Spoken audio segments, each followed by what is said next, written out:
In this edition of Locked On Capitals, your Washington Capitals take down the Blue Jackets by a score of 4-3. And the Capitals made some cuts today, waiving some players, hoping that they can clear waivers and make it to Hershey. Who are those players? We'll talk about all of that and more next on this edition of Locked On Capitals.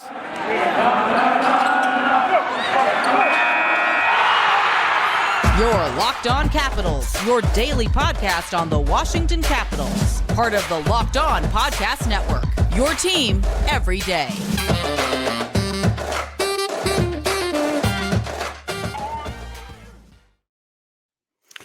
Well, hello and welcome into this edition of Locked On Capitals. I'm so glad you decided to join me today.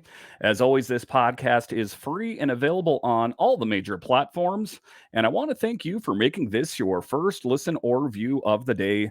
Yes, this podcast is also available in video form, so head on over to YouTube and check it out. And when you're on YouTube, make sure and hit that subscribe button. And if you like the videos, give it a thumbs up. It really helps grow the channel. My name is Dan Holme. You can find me on Twitter. It's at DanCaps218. You can find the show on Twitter. It's at Locked On Caps. So in this edition of Locked On Capitals, we will talk about how your Washington Capitals defeat the Blue Jackets in the final preseason of the game by a score of 4-3, and we can already start to see the chemistry forming out there between Connor Brown and Dylan Strome. That is a positive sign as we head into the regular season.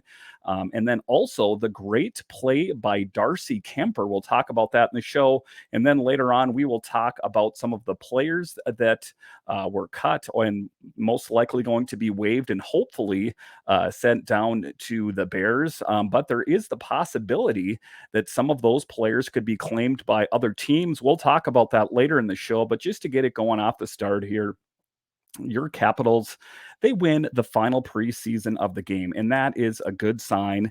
I know that the preseason games don't mean a whole lot out there, but they kind of do. It's all about assessing talent at the end of the day. Dylan Strome was the one that got the game winner.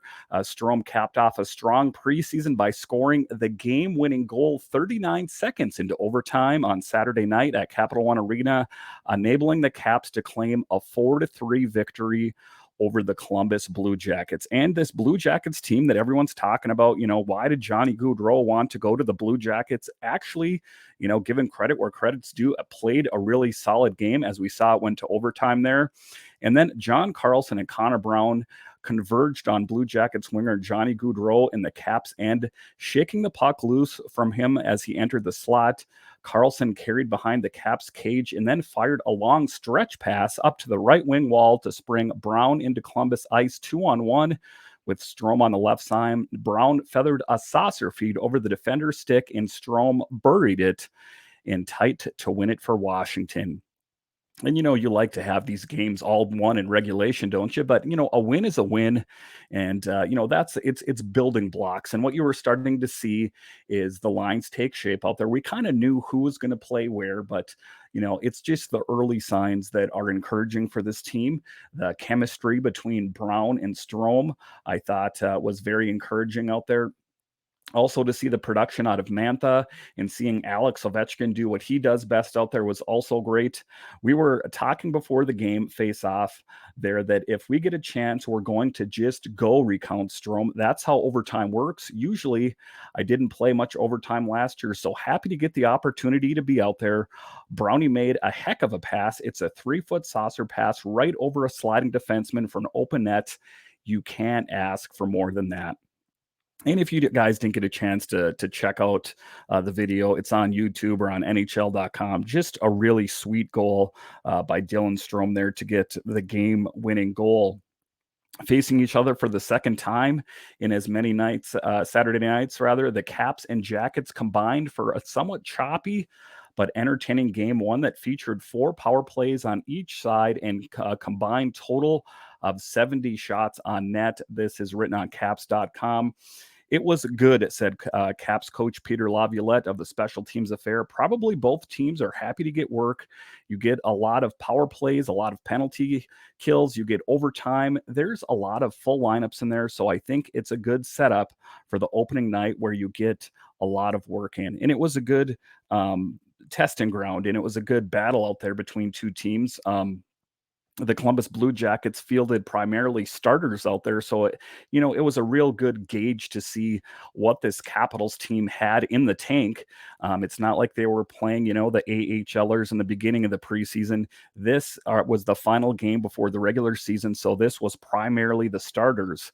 And, it was for the Capitals as well. So it was good to see the production from some of the younger guys like Alexei Protas out there kind of, proving to everyone else, I do belong here. And based on the cuts today, he may very well, in fact, crack this roster. We'll talk about that a little bit later in the show. You see at practice that we work on power play and penalty kill all the time, but sometimes the power play guys are on the penalty kill. They don't necessarily get a chance. And so a night like tonight is a good teaching night where you can go back and see some good things that we did and some things that we can do better, but it's always better when it's live and you're in real time.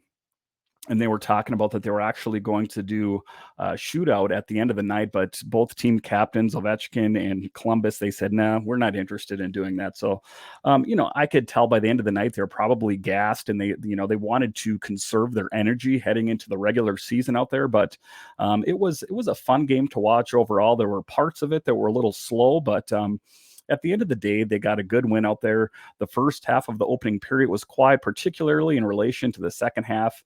Caps Anthony Mantha got the scoring started off the first, deflecting a Faravari wrist shot.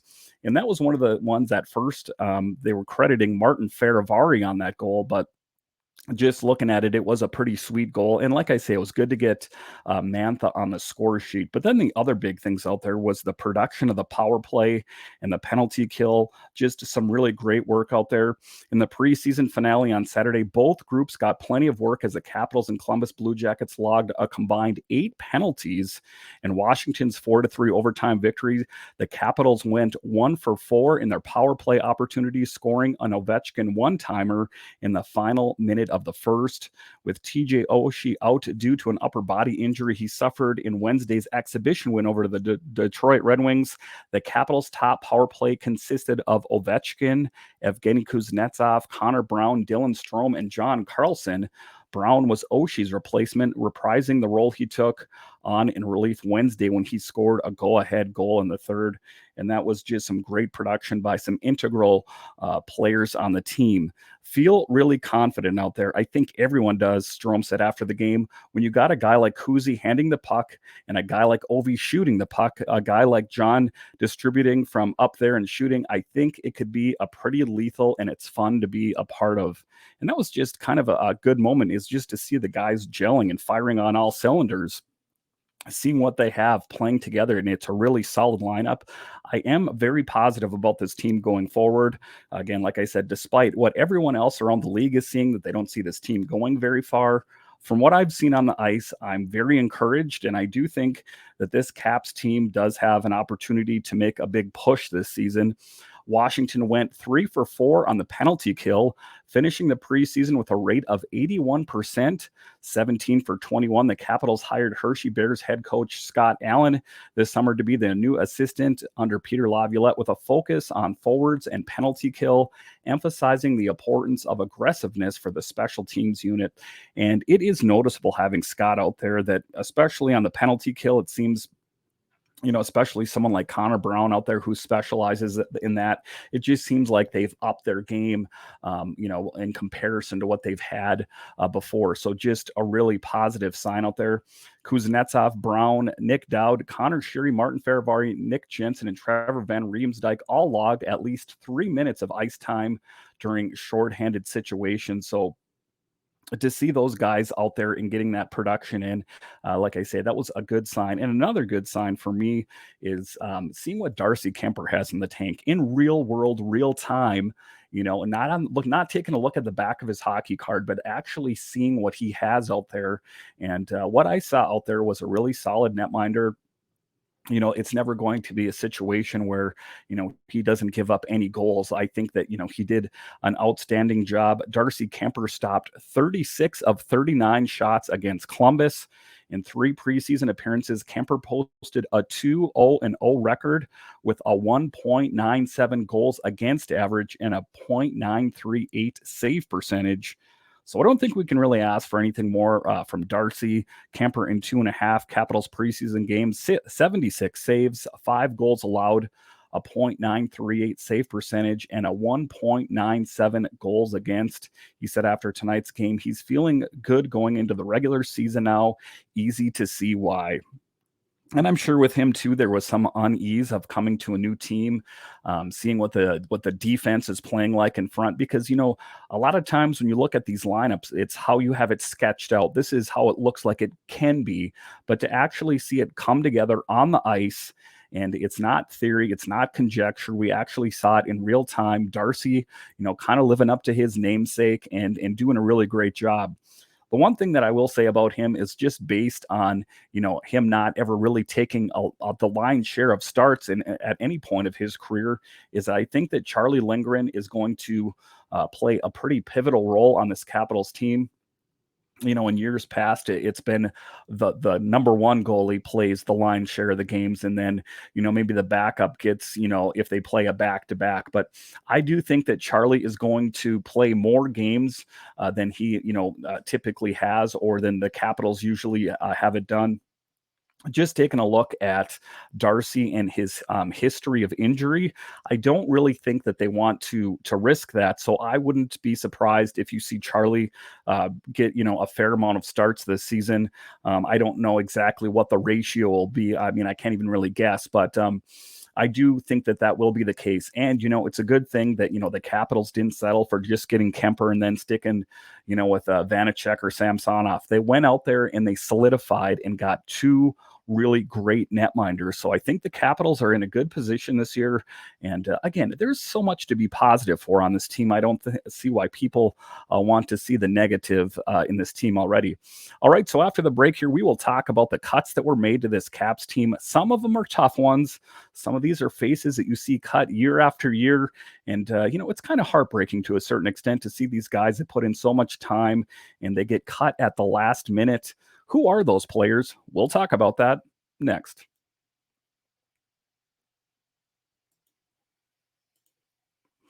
Our next partner has a product I use literally every day. I started taking Athletic Greens because I wanted more energy and I wanted a supplement that actually tastes great.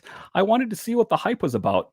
Now I've been taking it for a few months and I love it. It doesn't taste like it's super healthy. It kind of has a mild tropical taste that I actually look forward to taking each morning.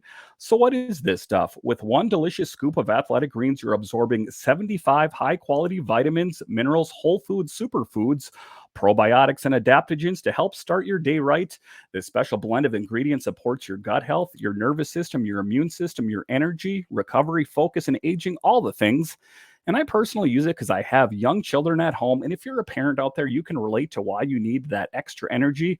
So it's lifestyle friendly, whether you eat keto, paleo, vegan, dairy-free, or gluten-free. It contains less than 1 gram of sugar, no GMOs, no nasty chemicals or artificial anything, while still tasting good, supports better sleep quality, and recovers, supports mental clarity and alertness. It's the one thing with the best things. Athletic Greens uses the best of the latest third-party iterations, importance of a multivitamin. Tons of people take some kind of multivitamin, and it's important to choose one with high quality ingredients that your body will actually absorb. AG1 is a small micro habit with big benefits. It's one thing you can do every single day to take care of yourself.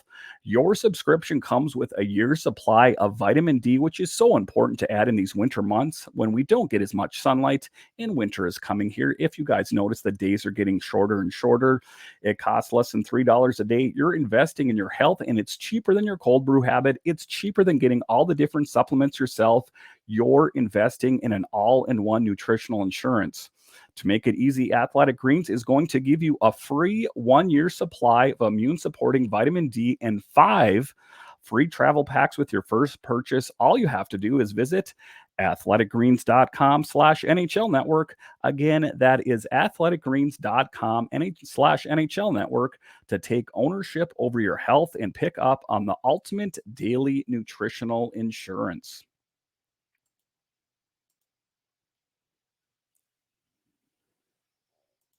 All right, welcome back into this edition of Locked On Capitals, where it's your team every day.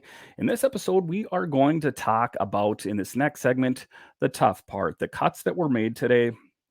You hate to see these cuts that take place because, again, like I say, a lot of these teams and a lot of these players, they play every preseason on this team. And, the first person I'm going to talk about here is Lucas Johansen. And this is the latest that he's played so far. So just kind of a tough thing for him.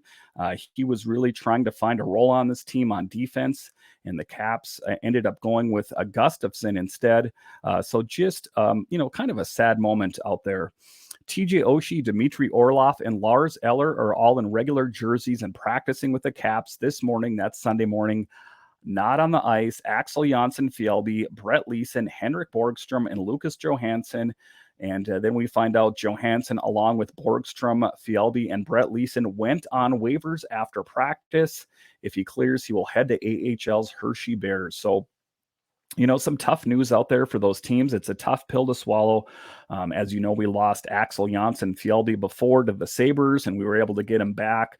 I do think that, the Capitals will end up parting ways, or they will someone will pick up these players and pick them up off waivers. I do think that Axel Jonsson-Fjallby would be a prime candidate for that. And I also think that there's a good chance someone like Lucas Johansen, for example, could get picked up.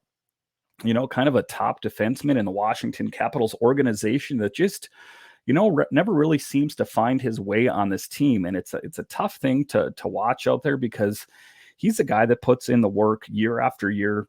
And like I was reading, this is the latest he's been cut from the team. So I think kind of going in today, he thought, that it was going to be that he was going to find a spot as on the defense on this team as a depth defenseman. But it seems the direction the Capitals are going in, they're going to have Gustafsson on defense, and then they will most likely go with Protas and Snively. They will make the big team, at least to start the season. And I can't overemphasize that enough. To start the season, Coach Peter Laviolette talked about it. He says, I wouldn't put too much emphasis or look at this too closely. Like, this is set in stone. These aren't permanent things. And if you look at last year, for example, there were some of those players that ended up making the team. They broke camp with the team, and then they ended up getting sent down after. Why? Because their goal scoring and their play was not sustainable. If you're going to find a spot in the NHL or on the Capitals or in any professional sports, really, you have to be sustainable game in and game out. And they didn't have it last year. So just because Protas and Snively make the big team, if they don't live up to production or live up to their potential, they could get sent down as well. The tough thing about a lot of these guys that are on one-way deals is then they have to go clear waivers. And if you're a player that's worth your salt, or, you have a good track record, there's a good chance that you could get clear or picked up off the waiver wire. Like I said, take a look at Axel Jonsson-Fjallby. He ended up getting picked up. The Capitals were able to claim him back. But, you got to think to a certain point with Axel Jonsson-Fjallby, how many times have they tried to retread that tire with him? If he's not going to make the team this time and he gets picked up on waivers, this is my feeling on it. Just let him go at this point, because you've tried that so many different times with him. And just it's a bit frustrating for a guy like Axel out there because, he's got the wheels, he's got the speed. I think that he kind of envisioned himself as that fourth line left wing. So I think he almost saw himself on this team. But then to a certain extent, I think he was probably discouraged in the fact of seeing, how great Protas and Snively they played out there, and didn't really live up to potential. And, a thing that's a bit, concerning, I guess, for someone like Connor McMichael is, when it comes to Wednesday and they play their first game, who is going to get a sweater, as they say? Who is going to crack the lineup? Is it going to be a Protas over Connor McMichael, or is it going to be, Snively over McMichael, I guess it remains to be seen. It's one of the things where, especially with these young guys, the Washington Capitals are not in the green banana business. They want a sure thing. And if it's one thing that I've seen with this team, whether it was Coach Barry Trotz or Peter Laviolette, they are hesitant to go with the younger players. They don't like going with inexperience.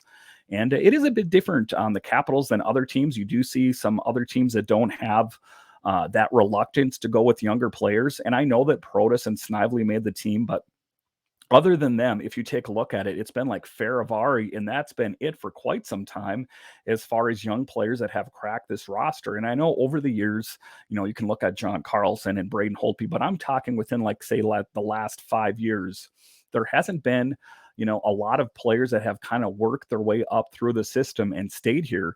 There's been some that have come up and played on the Capitals and then moved on to other teams, see Chandler Stevenson, for example. But if for whatever reason, again, and I think it's just philosophy, and I think to a certain extent it has something to do with Alex Ovechkin on the team and them trying to, give them the best chance in their perception by having, an established player on the team. So again, just because Protas is on the team, just because Snively's on the team, those are two young players. And what I just talked about there, this team generally doesn't like to go with inexperience. So if they, falter or they drop off in production, I wouldn't be surprised if you see them going down to Hershey as well. I really hope that's not the case. But like I said, they don't seem to have a very long leash out there. Getting back to Lucas Johansen, he had a strong preseason, getting 4 games and ranking third among defensemen in Corsi while being on the ice for just 1 goal against. However, there wasn't room to dress 24-year-old blue liner. Eric Gustafsson won the vacancy on the third pairing alongside Trevor Van Riemsdyk. And Gustafsson is a bit of a journeyman. He's played on some, quite a few different teams. And, it's going to be a tough thing because then there's another player that you got to add to the mix. Looking at it too is Alex Alexiev. He is out right now because he had a surgery on his shoulder, but at some point he's going to be coming back here. Does he have a spot on this team? I think, it's a best case scenario for these players. And it's kind of an awful thing to say, is to hope that either there is some sort of injury that's going to give them an opportunity, or that there is going to be, a player that's just not getting the production that they should be getting. And that's all they can really hope for at this point. Otherwise, it's going to be tough for them to crack the roster.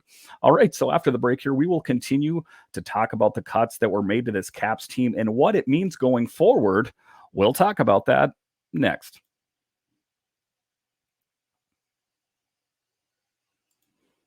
All right, welcome back into this edition of Locked On Capitals, where it's your team every day. In this episode, in this following segment, we are going to talk about the cuts that were made to this team. And they're always tough every year. You think and you kind of, root for these guys that you've seen and heard about in the organization for so long. In the previous segment, I was talking about Lucas Johansen, a name you've heard around this organization for quite some time, but for whatever reason, it can't seem to crack the roster. As a player, it's a story that Laviolette has heard many times, and as a coach, it's not easier, especially when players have made it all the way to the end of training camp. I tell them in my office privately, I don't take it lightly, Laviolette said. For a guy who is sent down every year, I understand exactly what they're going through. Sometimes you don't understand, but I do. And the conversations are real. Emotions are real. I understand that. And nowadays, for the most part, everybody works really hard to try and attain their goal. When you're close, it's when you can really feel it and it's real. And that's when it's the most heartbreaking. And it is, like, again, you hate to say it, but, to make it personal, but, it's a business at the end of the day. If you have any kind of sympathy out there, it goes out to someone like Lucas Johansen that kind of gave 100% out there, and it wasn't enough. And this was the furthest he's made it so far, and to get cut, on the last day has to be especially hard. On the flip side, Alexi Protas and Joe Snively appear to have made the cut, though. Laviolette said it is still camp and nothing is permanent. Therefore, he hasn't touched base with them on cracking the 23-man roster, which is due Monday at 5 p.m. Eastern. And, if I'm going to kind of be a fortune teller or look into the future, I do see Protas and Snively making the team. And I've talked about this and I can't overemphasize it enough. That doesn't mean that they're locked down on being on this team all season. They're going to have to live up to their potential, and otherwise they will not make the team. Head coach Peter Laviolette with a decision on whether Protas or Snively showed enough to warrant a starting spot over the highly drafted McMichael. Another interesting question. McMichael, I think, kind of thought that he had a spot on this team, and then all of a sudden Protas and Snively came into camp on a mission, and their mission was to find a spot on this Capitals roster. And it's going to be tough, and it's going to breed competition, which I guess is a good thing. Of course it is. But the hard thing in it is that someone is the loser.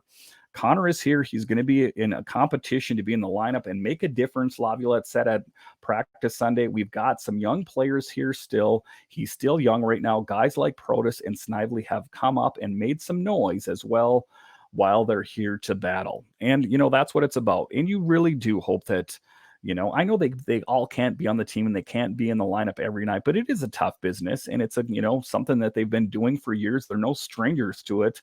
But if I was the head coach, everything else aside, he's got a job to do.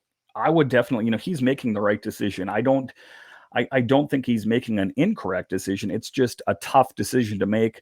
I would definitely go with Protas, and I would definitely go with Snively. They've just, of the players that have been up, they have produced the most. You can't, enter in your emotions into the equation, even though it's tough. You have to go with who is playing the best out there, and who is playing the best in the preseason so far is Protas. He played in every single preseason game and has that big frame, that big body. He's got a good shot. That's why he made the team. Snively, another guy with a good upside, played great in camp. That is why he's still here. It's no mystery why these guys are still here. They're here because they deserve it. And I wish nothing but the best for them. And the outlook for this Capitals team, I think this year, especially with this infusion of youth, I think is really going in the right direction. Thank you for making Locked On Capitals your first listen every day. Now make your second listen Locked On NHL. Locked On experts give you a daily 30-minute podcast on all things NHL all year long. Stay up to date on everything in the hockey world. Locked On NHL, your daily 30-minute NHL podcast. So once again, thank you for joining me on this edition of Locked On Capitals, where it's your team every day. My name is Dan Holme, and I'll talk to you again next time.